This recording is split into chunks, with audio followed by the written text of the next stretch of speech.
இல்ல அதுக்காக கழுவி விட முடியுமா தம்பி? நீங்க சொல்லுங்க பாக்கலாம். பணம் கொடுத்துட்டு கழுவ முடியும்? எந்த நாய்கிட்ட கேட்க? நீங்களே ஒரு பெரிய நாய் தம்பி. நீங்க கஷ்டப்பட்ட மாதிரி எல்லாம் ஒண்ணும் தெரியல. நல்லா சாப்பிட்டு தொப்ப பிதுங்கி போய் உட்கார்ந்துட்டு இருக்கீங்க நீங்க. உண்மை தம்பி, இது சத்தியம். இன்னைக்கு நான் சொல்லுதேன், வயிறறிஞ்சு சொல்லுதேன். நாங்க சாகுறதுக்குள்ள இந்த பணம் கையில வந்தா தான் எங்க ஆத்மா சாந்தி அடையும். அல்லது எங்க ஆத்மா எல்லாம் சாந்தி அடையாது. உங்க குடும்பம் உங்க பிள்ளைங்க ரெண்டையும் பின்தொடர்றதா இல்லையான்னு இன்னைக்கு எழுதி வச்சுக்கோங்க. இது சத்தியம் நடக்கும் தம்பி. ஏக்கா எனக்கு 10 ரூபா கொடுங்கன்னு கேட்டிருந்தா நான் தாராளமா கொடுத்துட்டு போயிருப்பேன் தம்பி. எவனோ ஒருத்தன் சம்பாத்தியம் பண்றதுக்கு நீங்க என்னைய கொண்டு தெருவில் இழுத்து விட்டுட்டு என்னை சீரழிச்சிட்டீங்க பாத்தீங்களா? சொந்த பந்தம் முன்னாடி எனக்கு தலை காட்ட முடியாம உட்கார்ந்துட்டு இருக்கிறேன். என்ன தம்பி சொல்லுங்கண்ணே. எங்க வேலை நடக்கு? சென்னையிலண்ணே. சென்னையில தான் இருக்காப்லையா இன்னும்? ஆமா, சென்னையில தான் இருக்கு. மறுபடியும் டிஎம்எக்ஸ் ஆரம்பிச்சிட்டீங்களோ? அதுக்கு இன்னொரு கம்பெனியோட லேண்ட சேல்ஸ் பண்றதுக்கு நான் ஓடிட்டு இருக்கேன். எனக்கு செலவுக்கு காசு வேணும்ல. எங்களுக்கு வேணும்ல தம்பி? ஆமாண்ணே, நான் இல்லன்னு சொல்லலையா. சரி, வேலை பார்த்தாதான் உங்களுக்கே கைக்கு வரும். சரி சரி. இப்ப வேலை பாத்தீங்கன்னா நமக்கு என்ன ஆகுதுன்னு சொல்லுங்க. சரிங்களா? இல்ல ஒரே நான் என்னைக்கிட்டே பேசுனேன் உங்ககிட்ட. இப்ப செங்கல்பட்டுல எல்லாம் எல்லா நியோமிக்ஸ் பார்ட்டிங்க எல்லாருமே சேர்ந்து பிசினஸ் பண்ணிட்டு இருக்கீங்க. ஆமாண்ணே, அதுல இன்னொருத்தர் எப்படி சொல்றது, ஒருத்தர் லேண்ட் கொடுத்துருக்காரு. சரி, சரிங்களா? லேண்ட் அவங்க அப்ரூவல் வாங்கி வச்சிருக்காங்க. அப்ரூவல் வாங்கிட்டாங்களோ? அவங்க இன்னொரு டீம் அப்ரூவல் வாங்கிட்டாங்க. சரி, அவங்க விற்க முடியல. அவங்களால என்ன பண்ணிருக்காங்கன்னா, இப்ப எப்படி கொடுத்துருக்காங்கன்னா, உங்க குரூப்ல விற்க கொடுத்துருக்காங்க. நம்ம என்ன சொல்றது, நம்மள்கிட்ட இப்ப காசு கூட வழி இருக்கணும்ல. நம்மள்கிட்ட காசு கூட வழி இருக்குங்களானே. அதனால இன்னொருத்தர் எடுத்து வச்சிருக்காரு. அந்த இத இவங்க என்ன பண்றாங்கன்னா, வித்து கொடுக்குறாங்க. வித்து கொடுக்கறதுல எப்படி கொடுத்துருக்காங்கன்னா, கமிஷனும் கிடைக்கும். சரி, அதே நேரத்துல சின்ன மார்ஜினா நம்ம அட்ஜஸ்ட் பண்ணிக்கலாம். உதாரணத்துக்கு நம்ம பழைய பேப்பர் இருக்கு இல்லையா? சரி, 1500 அது 350 ரூபா தானே? 300 ரூபா, 350 ரூபா. 350 ரூபா நம்ம பழைய கணக்குக்கு ஸ்கொயர் ஃபீட்டுக்கே கழிச்சுக்கலாம். சரி, உதாரணத்துக்கு இப்ப நீங்க வாங்குறீங்கன்னு உதாரணத்துக்கு எடுத்துக்கிறேனே. நீ இப்ப எடுக்கிறீங்க, எப்படி சொல்றது, ஒரு 1500 ஸ்கொயர் ஃபீட், ஒரு 1000 ஸ்கொயர் ஃபீட் எடுக்கிறீங்கன்னு வச்சுக்கோங்க. சரி, 18 லட்சம் ரூபா மொத்தம் வருது. மொத்த அடக்கம் 18 லட்சம் ரூபா வருது.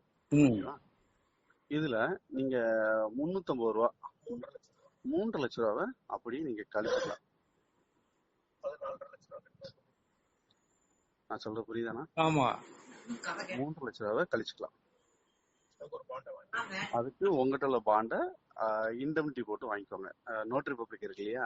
சரி, நோட்டரி பப்ளிக்ல நான் அந்த பேமெண்ட்டை வாங்கிட்டேன் அப்படின்னு சொல்லி கம்பெனில எழுதி போட்டு வாங்கிடுவோம். அதை விற்கிறதுக்கு இப்போ ஆளுக்களை உருவாக்கணும். சென்னையில உள்ள ஆளுக்களை, வண்டலூர், எப்படி சொல்றது, செங்கல்பட்டு, சரி, கப்பலூர், மதுரை, திருச்சி, இந்த சைடுலாம் ஆட்களை உருவாக்கிட்டோம்னா நமக்கு மலை மண்ணு வந்துடும். அதுக்கு அங்க கடந்து வேலை பார்க்கணும். கொஞ்சம் ஹெவி எஃபர்ட் எடுக்கணும். மறுபடியும் கம்பெனி மாதிரி மறுபடியும் ஏங்குது. அப்போ எல்லாரும் சேர்ந்த மறுபடியும் பண்ணணும். அதை பண்ணலன்னா ஒண்ணும் பண்ண முடியாது. அப்படியா? இல்லன்னா இப்ப இவங்க கடந்து போராடலாம் காசு வராது. எங்க ஒரு சைடு கத்துறதுக்கு பதிலா அதுக்கு ஒரு ஆளுக்கு 20,000 ரூபாய் வாங்குறாங்களாம். என் வீட்டுல பூட்டி வச்சிருக்கேன்க்கா. பூட்டி வச்சிருக்கேன் அசால்ட்டா. நான் தான் வேண்டான்னு சொல்லுதானே, விட்டுட்டு போக வேண்டியது தானே. பூட்டி வச்சிருக்கோம்னு தாராளமா சொன்னா என்ன அர்த்தம்னு கேக்கேன். ஏக்கா, அப்படியே ரைடா கூட வர சொல்லுங்க. வீட்டுக்கு என்ன இருந்தாலும் எடுத்துட்டு போயிருங்கக்கா.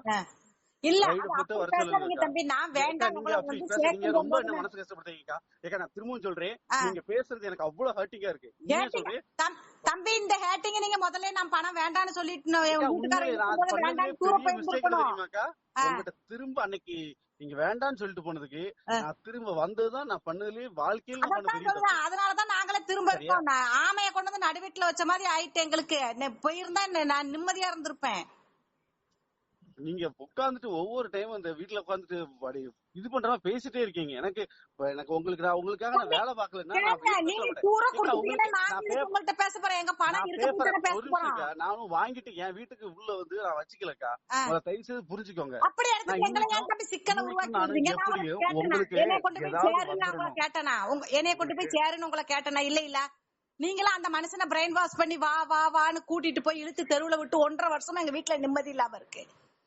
நீங்க சோறு திங்காம இருக்கீங்களா, இது பண்ணாம இருக்கீங்களா? உங்க கதையெல்லாம் ரொட்டீனா நடந்துட்டு தானே இருக்குது. எதுவும் பண்ணல, நான் செத்து போயிடுறேன், உங்களுக்கு காசு வந்துருமா? தம்பி நீங்க சேர்க்கறதுக்கு முன்னாடி என்ன சொன்னீங்க? 2 கோடி ரூபானாலும் நான் உங்களுக்கு தாரங்கா, நீங்க அதை நம்பி சேருங்கன்னு தானே நீங்க சொன்னீங்க. இன்னைக்கு நீங்க இப்படி பேசுனீங்கன்னா என்ன அர்த்தம்? ஒண்ணும் கேட்கல தம்பி. இவ்வளவு நாள் இப்ப நீங்க இதை வித்துதான் பணத்தை நீங்க தரணும்னு சொன்னா, அப்ப இவ்வளவு நாள் மக்கள்கிட்ட வாங்கின பணமெல்லாம் எங்க? அப்போ இந்த கருமத்தை தான்க்கா நானும் கேட்டுட்டு இருக்கேன். இவனோட என்ன இருக்கவனுக்கு சுயநலமா சம்பாதிச்சு அவன் பொண்டாட்டி புள்ள கோடி கோடியா பங்களாவை கட்டிக்கிட்டு உட்காந்துட்டு இருக்கான். கொடுத்தவங்க எல்லாம் கேனப்பயலா. இல்ல நானும் உட்கார்ந்து எல்லாத்துக்கும் நானும் எவ்வளவு சண்டை போட்டு பாத்துட்டேன். அதுக்கப்புறம் எனக்கு தெளிவா தெரிஞ்சிருச்சு, இவன்கிட்ட எடுத்து நிக்கிறதுல ஒரு பிரயோஜனம் இல்ல. கழுவி விட முடியுமா தம்பி? நீங்க சொல்லுங்க பாக்கலாம். பணம் கொடுத்துட்டு கழுவி விடுறது நான் தயாரா இல்ல. நான் ஒரே விஷயம் தான், எனக்கு உட்கார்ந்து எப்படியாவது வேலை பார்த்தாவது இப்ப அந்த 400 ரூபாய் ஒரு இது அட்ஜஸ்ட் பண்ணிக்கலாம், ஒரு இதுல 350 ரூபாய் அட்ஜஸ்ட் பண்ணிக்கலாம் சொல்றான்ல, அதுல நம்ம என்னத்த உருவாக்க முடியும் தான் யோசிக்கணும். இதெல்லாம் நடக்கக்கூடிய காரியமா தம்பி? 350 ரூபாய்க்கு நாங்க இன்னைக்கு 16 லட்சத்தை நாங்க எடுத்துட்டு வெளியில வர முடியும்? சொல்லுங்க பாக்கலாம். நான் சொல்றேன், ஆயுசு காலம் முடிச்சு அந்த பாவத்தை நீங்க தான் சம்பாதிப்பீங்க தம்பி. வெளியில நீங்க 2 பெத்து வச்சிருக்கீங்க பாருங்க, அதுங்க தான் சம்பாதிக்கும் இந்த பாவத்தை. இல்ல அதுக்குள்ள எங்க ஆயுசு காலம் முடிஞ்சிருச்சுன்னு வைங்களேன். இந்த நான் ஒரு பையன் வச்சிருக்கேன் பாருங்க, முடியாத பையன், அந்த பையனுக்கு இல்லாததுல உங்க அந்த பாவம் உங்க குடும்பத்தை தான் பின்தொடரும். உண்மை தம்பி, சத்தியம். இன்னைக்கு நான் சொல்லுதேன், வயிறறிஞ்சு சொல்லுதேன். இந்த இது எங்க அவ்வளவு டென்ஷன் பிரஷர்ல எங்களுக்கு நோயில நாங்க கஷ்டப்பட்டுட்டு இருக்கோம் உங்களால. இந்த நாங்க சாகுறதுக்குள்ள இந்த பணம் கையில வந்தாதான் எங்க ஆத்மா சாந்தி அடையும், அல்லது எங்க ஆத்மா எல்லாம் சாந்தி அடையாது. உங்க குடும்பம் உங்க பிள்ளைங்க 2ஐயும் பின்தொடர்றதா இல்லையான்னு இன்னைக்கு எழுதி வச்சுக்கோங்க. இது சத்தியம் நடக்கும் தம்பி. ஒருத்தவங்க வைத்தறிச்சல கொட்டாதீங்க தம்பி. நான் வேண்டாம் வேண்டாம்னு சொல்றேன், நீங்க தூர போயிருக்கலாம்ல தம்பி அன்னைக்கு. அது ஒரு வார்த்தையோட முடிஞ்சிருக்கும்ல. இன்னைக்கு இத்தனை வார்த்தை நீங்களும் பேச வேண்டாம், நானும் பேச வேண்டாம்ல? சொல்லுங்க பாக்கலாம். இது ஒரு பொருள் உள்ள கிடக்க போய்த்தானே நீங்களும் கேட்க வேண்டிய சூழ்நிலை வருது, நானும் பேச வேண்டிய சூழ்நிலை வருது. எவனுக்கோ ஒருத்தனுக்கு சம்பாத்தியம் பண்ணி கொடுக்கறதுக்கு எங்களை தெருவுல கொண்டு இழுத்து விட்டுட்டீங்களா நீங்க? இல்ல எவனோ ஒருத்தன் சம்பாத்தியம் ஏக்கா எனக்கு 10 ரூபா கொடுங்கன்னு கேட்டிருந்தா நான் தாராளமா கொடுத்துட்டு போயிருப்பேன் தம்பி. எவனோ ஒருத்தன் சம்பாத்தியம் பண்றதுக்கு நீங்க என்னைய கொண்டு தெருவுல இழுத்து விட்டுட்டு என்னை சீரழிச்சிட்டீங்க பாத்தீங்களா? சொந்த பந்தம் முன்னாடி எனக்கு தலை காட்ட முடியாம உட்கார்ந்துட்டு இருக்கிறேன். அவ்வளவு போல்டா நான் வந்தவள இன்னைக்கு நான் இப்படி ஏமாந்துட்டாளான்னு ஊர் உலகம் பேசுது என்னைய. இதெல்லாம் யாருக்கு போகும் சொல்லுங்க பாப்பல? நான் உங்களை தேடி உங்க வீட்டுக்கு வந்தனா, என்கிட்ட பணம் இருக்கு, நீ எனக்கு இது 2 ஆக்கி கொடு 3 ஆக்கி கொடுன்னு உங்ககிட்ட நான் வந்தனா? நீங்க சொல்லுங்க பாக்கலாம். நீங்க வந்து பிரெயின் வாஷ் பண்ணும்போது கூட நான் வேண்டாம் தம்பி, நீங்க வேண்டான்னு நான் 10 தடவை சொல்லுதேன். ஒரு வார்த்தை அந்த அக்கா இவ்வளவு இதா பேசுத, நீங்க தூர போயிருக்க வேண்டாமா? அந்த மனுஷனை உசுப்பேத்தி அந்த மனுஷன் வீட்டுக்குள்ள வந்து சண்டையை போட போய் தானே நான் தூக்கி கொடுத்தேன். கொஞ்சம் புரிஞ்சுக்குங்க தம்பி. கல்யாணத்துக்கு நான் வட்டிக்கு வாங்கி கட்டிக்கிட்டு இருக்கேன் நான் பணத்தை. நீங்க உங்க பாட்டுல நீங்க செங்கல்பட்டுல போய் உட்காந்துக்கிட்டு நீங்க எதுவும் வாடி வசங்கி போய் இருக்கீங்களா? நீங்க கெத்தா தான் உட்காந்துட்டு இருக்கீங்க. நீங்க கஷ்டப்பட்ட மாதிரி எல்லாம் ஒண்ணும் தெரியல. நல்லா சாப்பிட்டு தொப்ப பிரிங்கி போய் உட்காந்துட்டு இருக்கீங்க நீங்க. சொல்லுங்க பாப்பல, உங்க ரொட்டீன் லைஃப் நடந்துட்டு தானே இருக்குது. உங்க ரொட்டீன் லைஃப்ல எதுவும் பாதிப்பு இருக்கா? உங்க புள்ள ஸ்கூல் போகாம இருக்கா? உங்க பொண்டாட்டி சாப்பிடாம இருக்கா? நீங்க எங்கேயும் போகாம இருக்கீங்களா? சொல்லுங்க பாக்கலாம். அப்ப பாதிக்கப்பட்டது யாரு? நாங்க. அப்ப இதை வித்துதான் நீங்க எங்களுக்கு பணம் தரணுமா இருந்தா, அப்ப இவ்வளவு நாள் மக்கள்கிட்ட வாங்கின பணம் எல்லாம் எங்க தம்பி? நான் வைக்கலக்கா. அப்ப நான் வைக்கலன்னா நீங்க பதில் உங்ககிட்ட தான், உங்க கையில தான் பணம் கொடுத்துருக்கேன். நீங்க கேள்வி கேளுங்க மேல இடத்துல. எந்த நாய்கிட்ட கேட்க? எந்த நாய்க்கு நீங்க கொண்டு போய் கொடுத்தீங்களோ அந்த நாய்கிட்ட கேளுங்க. நாய் சவள செத்த நாய். அப்ப தெரியுதுல்ல தம்பி, நான் என்ன சொல்லுதேன் தம்பி, இப்படி நிறைய கம்பெனி இது பண்ணிட்டு இருக்கு. நான் வந்து உட்காந்து சொல்லுதேன், ஜாயில்ட்டும் சொல்லுதேன், இதுவும் சொல்லுதேன். இப்படி வந்து தேவையில்லாத நிறைய கம்பெனி நியூஸ்ல எல்லாம் பாத்துருக்கேன் தம்பி. வேண்டாம் விட்டுருங்கன்னு திரும்ப அவரை பிரெயின் வாஷ் பண்ணி நீங்க போட வச்சது நீங்க. இன்னைக்கு எந்த நாய்கிட்ட போய் கேட்கட்டும் அப்படின்னு நீங்க சொல்லுதீங்க பாத்தீங்களா? நீங்களே ஒரு பெரிய நாய் தம்பி. இதுக்கு மேல நீ பேசாத. என்னது பேசாத? இதுக்கு மேல பேசாத. என்ன பேசாத? செருப்பு பிஞ்சிரும்ல. இங்க இந்த மாதிரி பேசுற வழக்கம் வச்சுக்கிடாத. நான் திரும்ப சொல்றேன், வாங்கிட்டு போனீங்களா மடப்பையில? இந்த மாதிரி பேசாத போல நீ. என்ன பேசாத? வாங்கி ஊரானுக்கு நீ பினாமி சொத்து சேர்த்து வைக்க நாங்க உழைச்சவங்க கையில கொடுக்கணுமா? இந்த மாதிரி கடவுளோட இதுல என் பேர்ல இருந்துச்சு, என் பேர்ல சொத்து வச்சிருந்தா கிடையாது. கடவுளை பத்தி பேசுறதுக்கு பைபிள தூக்குறதுக்கு தகுதியே கிடையாது. நீ இப்ப உன்னோட இது எல்லாமே நான் வச்சிருந்தேன் அப்படின்னா நீ சொன்ன எல்லாம் எனக்கு நடக்கும். கண்டிப்பா நடக்கும்ல, கண்டிப்பா நடக்கும். நான் நீ சொல்றது எனக்கு நடக்கும். சொல்லல, நீதான் என் வீட்டை தேடி வந்த, நீதான் என் வீட்டை தேடி வந்த. இன்னைக்கு நீ வந்து நல்லா தின்னுட்டு பெருத்து போய் உட்காந்துட்டு இருக்க. நாங்க இங்க பணத்தை கொடுத்துட்டு கண்ணீர் அடிச்சுட்டு உட்காந்துட்டு இருக்கோம். இதுல வேற நீ வாப்பான்னு வேற பேசுதியாக்கும்.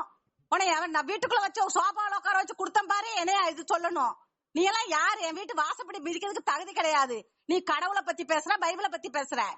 இவனை நம்பி போயிருக்கீங்க பாருங்க, உங்களை சொல்லணும் முதல்ல. நம்மளுடைய இந்த அங்குசம் அறம் சேனலுக்கு முதல் முறையாக பார்வையாளரா நீங்க வந்திருந்தீங்க அப்படின்னு சொன்னா, முதல்ல அங்குசம் அறம் சேனலை சப்ஸ்கிரைப் பண்ணுங்க, அந்த பெல் ஐக்கானை கிளிக் பண்ணிருங்க.